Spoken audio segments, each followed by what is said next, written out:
பார்த்துட்டு நேர்கள் உங்களுக்கு ஏதாச்சும் டவுட்ஸ் இருந்துச்சுன்னா நீங்கள் பதிவு பண்ணி கேளுங்க. ஐயா கிட்ட கால் பண்ணுங்க இதே நம்பர்.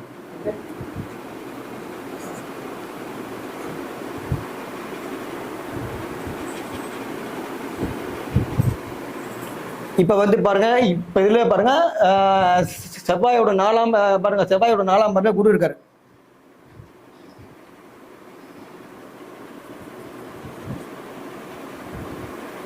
இதில் பாருங்க செவ்வாயோட 4ஆம் பரலில் குரு இருக்காரு. குருவோட 9ஆம் பரலில் செவ்வாய் இருக்கிறாரு.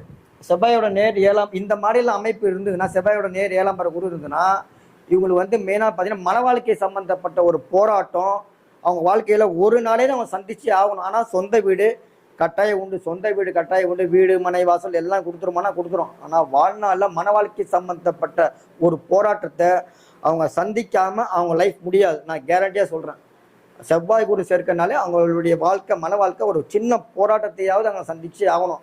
அவங்களுடைய குடும்பத்தில் பார்த்தீங்கன்னா சொந்த வீடு எல்லா வீடு வாசல் எல்லாம் கொடுத்துரும். ஆனால் மெயினாக பார்த்தீங்கன்னா மன வாழ்க்கை ஏன் மன வாழ்க்கை சம்மந்தப்பட்ட பிரச்சனை இப்போ பார்த்தீங்கன்னா கால புசடி 8-12 குடியவர். இதில் மெயினாக கால புசடிக்கு வந்து 8 குடியில் செவ்வாய். அப்போ வந்து பாருங்கள் 8-12 கனெக்ட் ஆகுது. 8-12 செவ்வாய் கூட கனெக்ட் ஆகுது அப்படின்னா கொஞ்சம் போராட்டமான வாழ்க்கையை கொடுத்துரும். ஆனால் இதில் என்ன ஒன்று கேட்டீங்கன்னா, நாளைக்கு வந்து உங்களுக்கு மேரேஜ் ஆகின உடனே குழந்தை பிறந்த உடனே கணவன் மனைவி விடுவு அங்கே தான் இதில் மெயினாக பிரச்சனை பண்ணுது. இவங்களுக்கு நான் என்ன பண்ணணும், இந்த மாதிரி கிரக சேர்க்கை உள்ளவங்க கிட்ட நாளைக்கு என்ன பண்ணணும்னு கேட்டிங்கன்னா, சொந்த வீடு 2 பேர் பேர்லையும் இருக்கணும். அதாவது வந்து பார்த்தீங்கன்னா 2 பேர் பேரில் மெயினாக பார்த்தீங்கன்னா மனைவி பேர்லையும் இருக்கணும், ஹஸ்பண்ட் பேர்லையும் இருக்கணும். இதில் நாளைக்கு பணமாக நான் வந்து டெபாசிட் பண்ணுறேன்னா பண்ணக்கூடாது. இதில் பணமாக டெபாசிட் பண்ணினா நாளைக்கு வந்து 2 பேரை பார்த்துட்டு பிடிச்சி வச்சு வேடிக்கை பார்ப்போம்.